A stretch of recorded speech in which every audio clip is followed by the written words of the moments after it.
commencer, je me présente, Jérôme Ragu, conseiller technique commercial et référent technique de la société Mise à Port. Donc, on a un chat qui est ouvert. Il ne faut pas hésiter à poser vos questions sur le chat. Et à la fin de la présentation, nous reviendrons sur les différentes questions. Donc, la norme RE 2020, concrètement, ça va remplacer la RT 2012. Donc, c'est une réglementation environnementale et non pas une réglementation thermique. Il y a une grosse évolution au niveau de cette norme. Donc, il y a une prise en considération de l'empreinte carbone au niveau des études. Donc, la mise en place de cette nouvelle norme aura lieu au 1er janvier 2022. Il y aura plusieurs seuils qui seront déterminés par la suite, avec une mise en application en 2025, 2028 et 2031. L'objectif, c'est vraiment d'aller sur des bâtiments très, très performants et à très, très faible empreinte carbone. Donc, il y a un cycle de vie dynamique qui sera calculé au niveau des projets, avec une exigence de résultat qui sera demandée, quoi. Il y aura aussi la prise en considération du confort d'été, puisqu'on se rend compte que malgré des bâtiments qui sont relativement bien isolés sur la RT 2012, qu'on a un confort d'été qui est assez de mauvaise qualité.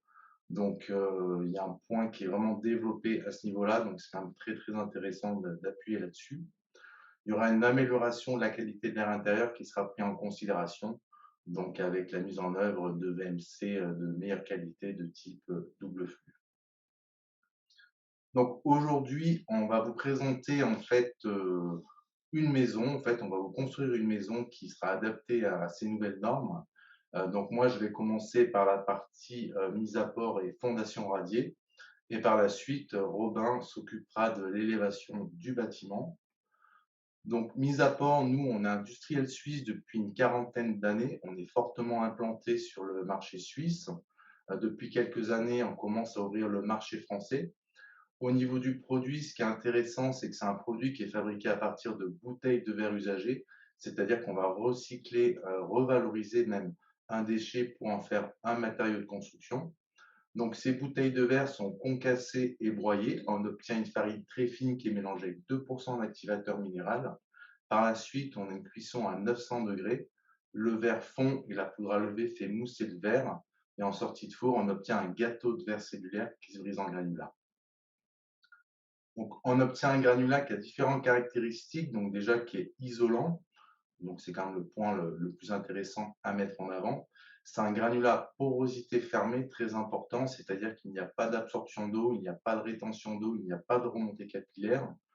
Ce granulat résiste à tout type d'agression, résiste au feu, aux hydrocarbures, aux acides, au sel, aux rongeurs. On est vraiment sur un produit qui est totalement imputrescible. On résiste au gel, bien sûr.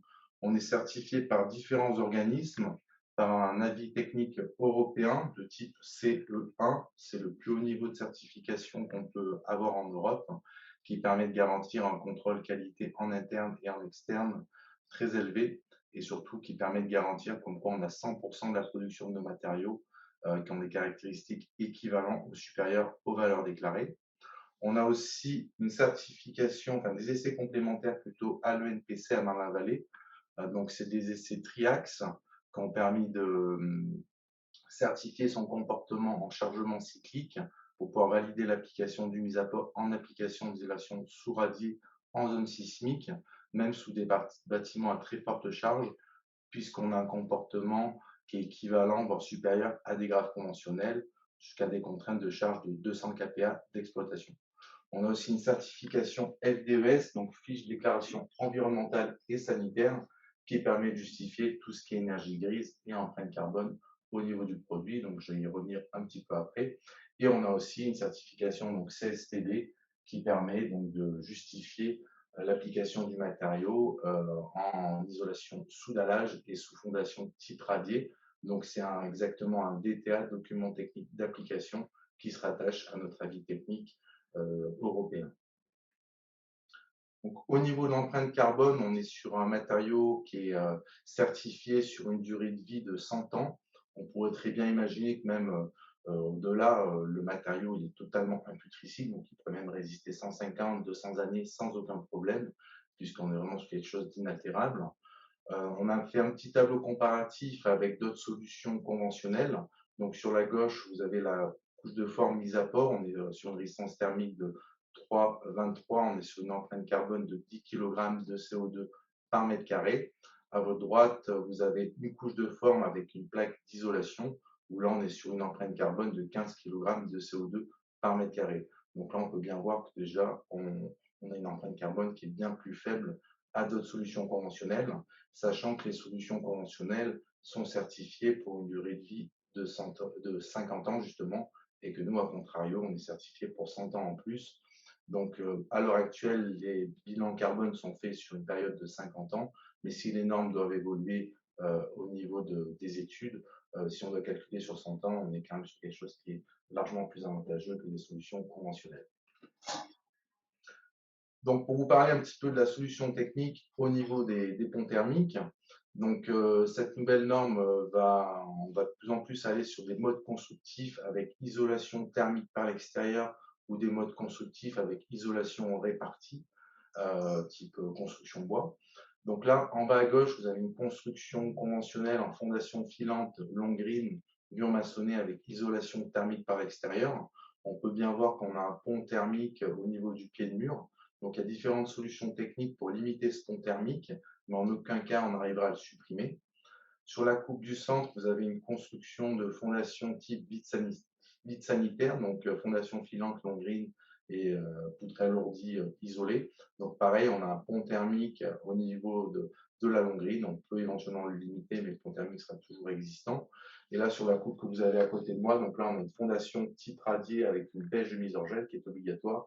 Pareil, on a un gros pont thermique linéique à ce niveau-là. Donc, le process mise à port consiste à faire une plateforme de verre cellulaire qui va permettre de faire couche de forme et isolation. Donc, sur la coupe de gauche, vous pouvez voir une coupe avec une solution maçonnée avec isolation thermique par l'extérieur. Donc, on voit bien qu'on a une parfaite continuité d'isolation entre les mises à port et l'isolation thermique par l'extérieur, ce qui permet de garantir absolument aucun pont thermique. Sur la coupe de droite, donc celle que j'ai à côté de moi, là, on est sur une construction ossature bois. Donc à l'heure actuelle, on a une grosse dynamique sur le marché français sur la construction bois pour plusieurs raisons, puisque en général, les maîtres d'œuvre et maîtres d'ouvrage qui se tournent vers la construction bois vont se tourner aussi sur des solutions de matériaux biosourcés ou de matériaux à très faible empreinte carbone. Donc nous, on amène une vraie solution alternative à des solutions conventionnelles, on est sur un produit qui est respectueux de l'environnement, sans COV, sans relargage. Donc ça va vraiment dans une démarche environnementale de construction écologique. L'ennemi de l'ossature bois, c'est l'humidité et la montée capillaire. Donc là, on a une plateforme de mise à port qui permet de faire une rupture capillaire sur toute la surface du bâtiment, ce qui permet de protéger donc l'assise du bâtiment vis-à-vis des remontées capillaires. On sait qu'un petit peu le défaut qu'on peut observer en ossature bois, c'est le manque d'inertie.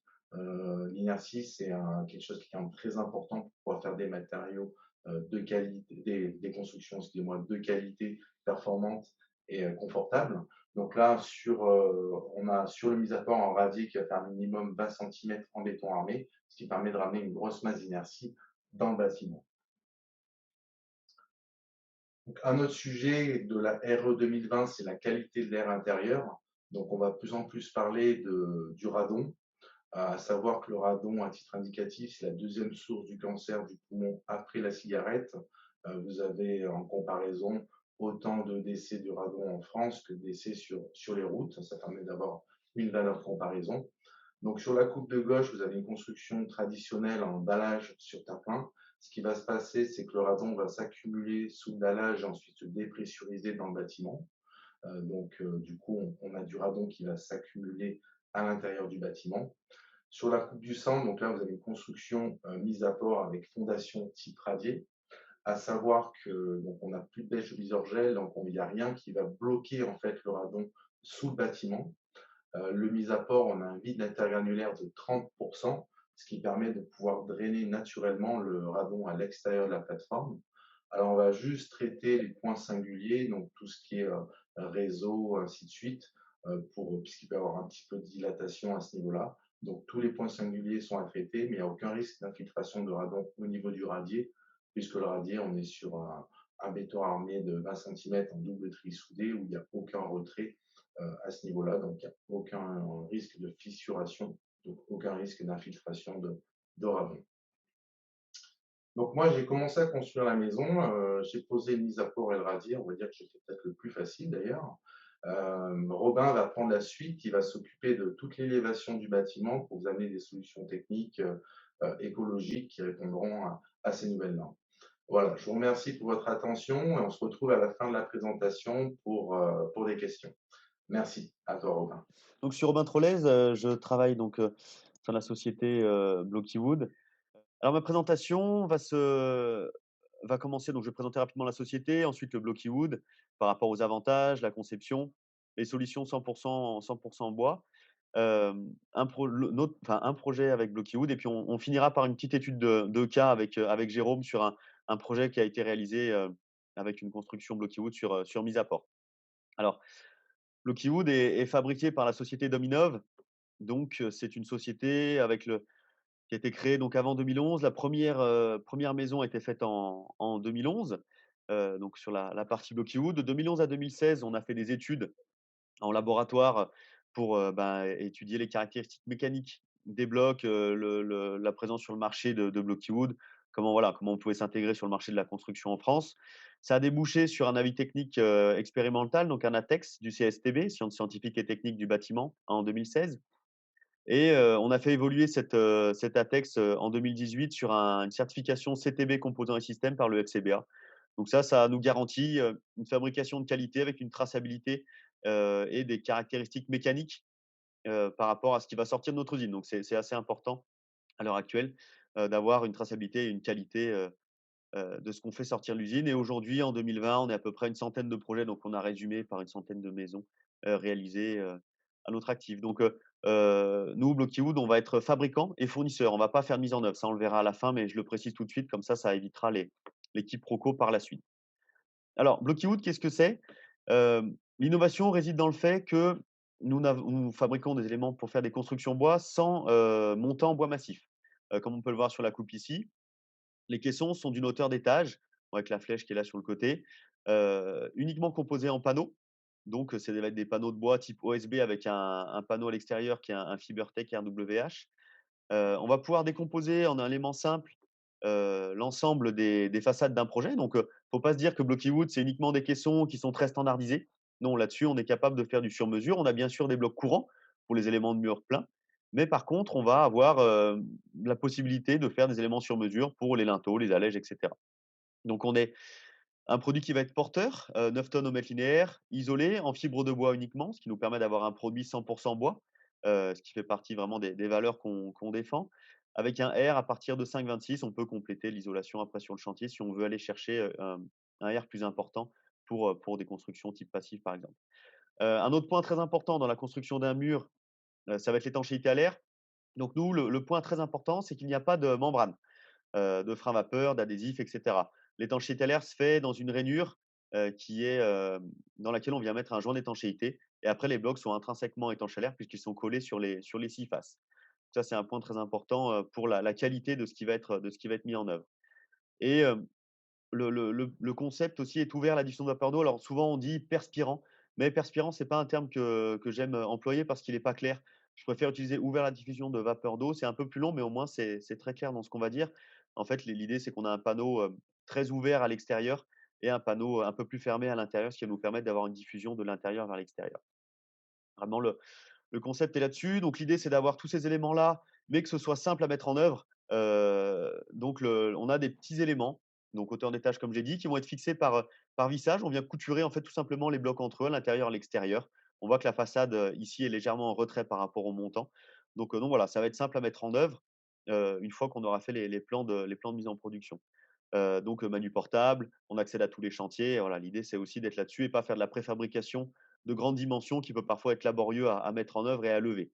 Nous, il n'y a pas d'opération de levage. Il peut y avoir des engins de levage pour décharger, pour faire de la manutention. Il n'y a pas d'opération de levage en tant que telle. L'ensemble des produits est fabriqué en France, dans notre atelier en Savoie. Donc, nous avons un bureau d'études et puis un atelier de production pour fabriquer l'ensemble des projets. et après j'y passe rapidement aujourd'hui, mais si vous voulez, on fait nous des sessions live vraiment, purement orientées Blocky-Wood. Donc si là, on développe un peu plus, là aujourd'hui, on fait ça avec Mise-à-Port, donc on va vraiment cibler sur l'interaction, avec Mise-à-Port. Donc ce qu'il faut retenir, c'est vraiment qu'il y a pas de contrainte architecturale. On peut se poser sur tout type de dalle, donc ici en radier, sur Mise-à-Port, et après tout parement, intérieur, extérieur, tout type de charpente, tout type de plancher. Voilà, il y a pas de contrainte particulière, à concevoir avec Blocky-Wood, si ce n'est l'épaisseur du mur qui, à un moment, fait 300 millimètres en hors-tout. Donc on a besoin d'avoir, voilà, de prendre ça en compte dans l'épaisseur de mur, mais je dirais c'est la seule contrainte majeure à prendre en compte, c'est l'épaisseur du mur. Donc voilà pour ces aspects-là. Quelques photos rapidement pour voir un petit peu l'étendue des choses qu'on peut faire. Si vous voulez en voir un petit peu plus, il y en a plein sur notre site, dans l'onglet réalisation. Donc là, on voit les différents parements extérieurs, bardage, enduit, tout bardage avec un mix, vertical, horizontal, un mix intéressant ici, bardage, enduit, des panneaux composites sur un soubassement maçonné. Voilà, il y a pas de souci à travailler comme ça. Et puis là, on voit les éléments nus, en face chantier.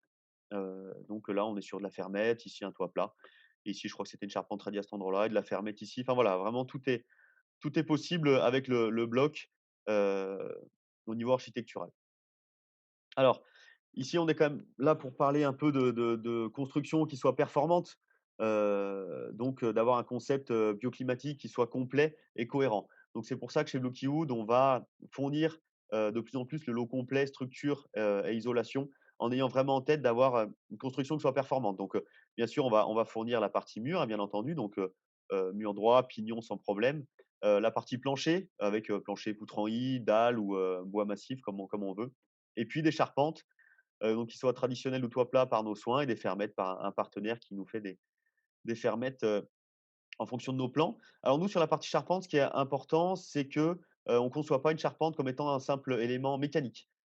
Pour nous maintenant, et d'autant plus avec l'Euro 2020, une charpente, c'est quelque chose qui est bien isolé.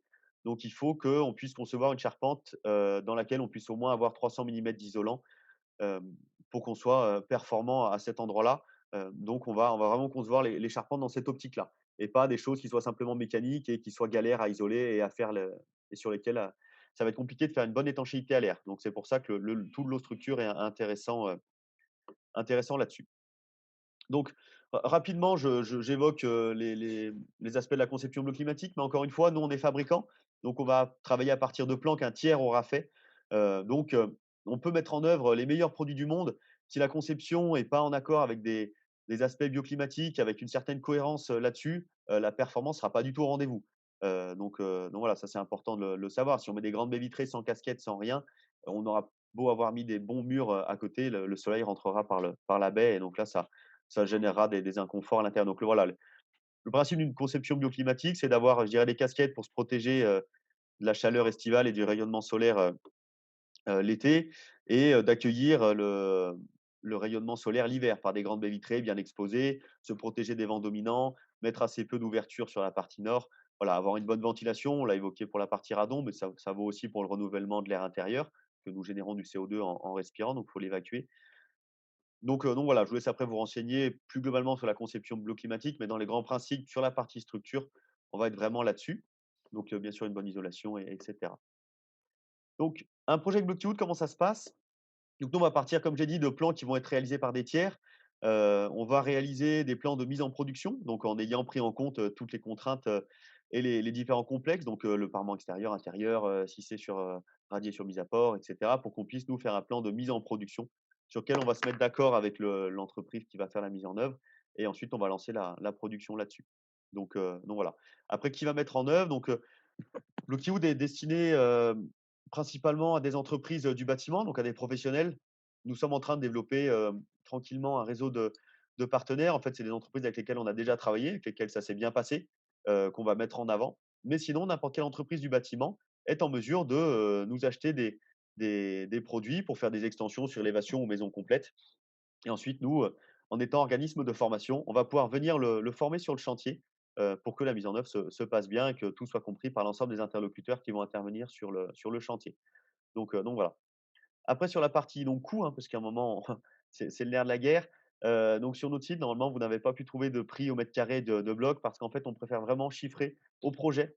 Heu puisque chaque projet va être différent, il va y avoir des complexités, des points particuliers, des points un peu techniques et si on donnait un prix au mètre carré, ça ne rendrait pas compte, du prix final. Donc, on préfère pour éviter les déceptions et les quiproquos et les soucis d'ordre là, Heu, ça va être intéressant. Donc voilà. Après le prix, j'ai l'habitude de dire que la différence principale entre une maison maçonnée et une maison blocky wood, ça va être uniquement le mur. Le placo, le carrelage, la cuisine, la salle de bain, c'est la même chose. Donc en fait, dans le budget global d'une maison, ça va représenter 7 à 10 du budget du projet. Donc voilà, il faut se dire qu'en passant en blocky wood, on va être plus performant, donc légèrement plus cher qu'une construction maçonnée isolée par l'intérieur en laine de verre. Mais on va pas faire exploser le budget de 15 à 20. Ça va tout dépendre des prestations qu'on va mettre à côté, mais ça, c'est pas de notre ressort, d'un point de vue budgétaire. Le seul point, je dirais, quand on va comparer, donc des choses pas comparables certes, mais c'est ce à quoi on est confronté, c'est, la façade enduit. Je dirais un enduit sur du parpaing est une solution très peu chère, alors qu'un enduit sur blocky wood, ça va être un enduit équivalent à celui qu'on va mettre en œuvre sur de l'ITE, isolation thermique par l'extérieur. Donc c'est des enduits qui sont techniques, en 3 couches tramées. Donc voilà, le surcoût peut s'avérer être sur la façade. Si jamais à l'avenir, toutes les constructions maçonnées passent, sur ITE, je dirais, il y aura pas de différentiel entre une construction, bois avec, finition enduit et une construction maçonnée sur ITE avec un enduit. Donc heu, donc voilà sur cette partie prix. Dans le chat, on a mis nos mails avec Jérôme. Voilà, si vous voulez nous consulter là-dessus, il y a pas de problème, par mail pour les études de projet techniques. Donc voilà.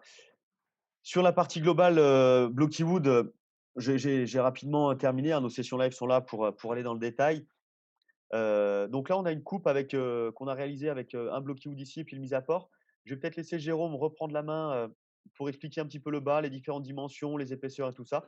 Donc voilà, Jérôme, si tu veux bien nous présenter la fondation sur le mise à port. Oui, je reprends la suite. Merci Robin pour ta présentation. Donc, en général, on va travailler sur des épaisseurs de 30 centimètres compactés. Selon les valeurs de résistance thermique qu'on va atteindre, on peut éventuellement augmenter cette épaisseur. On a obligatoirement un débord de minimum 40 centimètres en édradier qui permet d'assurer la mise hors gel du terrain porteur. Donc, ce débord peut être éventuellement supérieur selon l'altitude du projet. En fait, on peut aller sur des bords de 50, 60, voire 80 centimètres en très haute altitude. Par-dessus, on va couler une fondation type radier, donc qui va faire minimum 20 centimètres à 25 centimètres en béton armé avec un double tri soudé. Ça a l'avantage de ramener justement cette grosse masse d'inertie pour le bâtiment. Et en aide radier, donc on va isoler avec un isolant. Donc on peut faire avec différents types de matériaux. Moi, je vais conseiller éventuellement des panneaux de verre cellulaire type foam glass. Ça va dans la continuité du mise à port. On est sur un matériau inerte et totalement imputrescible. Donc là, on se retrouve vraiment avec un soubassement qui va être inaltérable, quoi. Que ce soit au niveau des rongeurs, au niveau de tout type d'agression qu'on peut avoir au niveau de l'extérieur. Il n'y aura aucune dégradation du soubassement et surtout aucune dégradation au niveau de ses caractéristiques thermiques et mécaniques dans le temps, quoi. Donc, on peut aussi utiliser d'autres matériaux isolants en hydradier. On peut aussi travailler avec du liège, par exemple. On peut aussi travailler avec des solutions un peu moins euh, du polystyrène éventuellement, mais l'idée c'est vraiment de rester plus dans cette continuité-là avec du verre cellulaire ou éventuellement avec du liège. Voilà, Robin, je te laisse reprendre la main sur la continuité de l'élévation du bâtiment. Ça marche. Donc on a vu la partie soubassement, puis ensuite vient le blocky wood vient se poser, sur une bande d'arase anti-remontée capillaire d'humidité, une lisse basse, de manière assez classique, hein, comme on peut le voir en ossature bois traditionnelle. Et puis, le bloc qu'on voit ici avec les 200 millimètres d'isolant, l'équerre d'ancrage pour la fixation mécanique, hem et puis voilà l'ensemble qui est fait et puis si on suit les éléments qu'on a fait suivre en bleu, on voit qu'on n'a pas de rupture d'isolant, sur cette coupe donc on a un principe qui est complet et qui est cohérent. Hop, rapidement pour finir, donc je vais relaisser la main à Jérôme pour nous décrire un petit peu ce cas concret. Donc c'est une maison qui a été faite, avec soubassement sur Blocky Wood, hem enfin soubassement, oh là là, surbassement radié avec une maison blocky wood. C'est un chantier qui a été fait en Isère à Crolles. Donc voilà, je vais laisser Jérôme décrire les 3 premières étapes là-dessus. Tout à fait. Donc là, sur la première photo en gauche, là, on peut voir la plateforme. Donc les différentes étapes, donc il y a le terrassement, le décapage. On va décaper en général sur une trentaine de centimètres. Ensuite, on met un géotextile, un réseau de drainage en périphérie, le mise à Ouais, port en vrac. Donc on va mettre une 39, à peu près 39 centimètres en vrac qu'on va compacter à 30 centimètres fini. Une fois que la plateforme de mise à port est finie par-dessus, donc la photo du centre, on peut voir le coffrage du radier et le coulage du radier. Donc c'est comme un coffrage conventionnel et l'avantage, c'est qu'on va couler en plus la fondation radier en une seule fois par rapport à d'autres solutions conventionnelles où ça demande plusieurs interventions. Là, le radier est coulé en un seul bloc. Après, sur la photo de droite, donc là, on voit le radier fini qui a été décoffré, sur lequel ils ont appliqué une isolation en nez de radier avec du liège. Donc là, parfait, on a notre soubassement qui est finalisé, qui est prêt à recevoir l'ossature Blocklywood. Voilà. Et donc, hop là, pardon. On a ensuite, bah, du coup, pu monter les murs. Ici, on a vu que c'était posé un petit peu sous la pluie, donc ça pose pas de problème particulier pour poser les murs sous la pluie. Il faut juste bien bâcher avant et après la mise en œuvre. Hem, donc ici, c'est, bah, des grands murs. On voit qu'on a que des murs courants avec ici un perçage pour la VMC qui a été fait déjà à l'atelier. Et ensuite, bien l'élévation, donc le plancher, la toiture plate avec une finition enduite sur panneaux fibre de bois. Donc, voilà, à la fin, on aura une maison qui ressemblera à toutes les autres, sauf qu'elle sera posée, sur du mise-à-port et ce sera une ossature bois. Donc, de l'extérieur, personne ne pourra savoir que c'est une construction bois. Donc ça peut être, c'est intéressant pour les gens qui ne veulent pas habiter nécessairement dans un chalet, en tout cas pour la partie bloc. Donc, heu, donc voilà. Je vous remercie d'avoir assisté à cette présentation. Hem, j'ai vu qu'il y avait déjà quelques questions qui circulaient sur le chat. Donc, en fait, on a la régie qui va, je dirais, nous les donner, nous les énoncer à l'oral et puis avec, Jérôme, en fonction de la question, on se fera un plaisir de répondre à vos questions. Donc, voilà, je vous remercie de nous avoir écoutés. Nous allons, mettre dans le chat nos coordonnées respectives à Jérôme et puis à moi-même et puis je vais inviter la régie à nous filtrer les questions et puis à nous donner les différents questionnements que vous avez pu vous poser, au cours de notre présentation.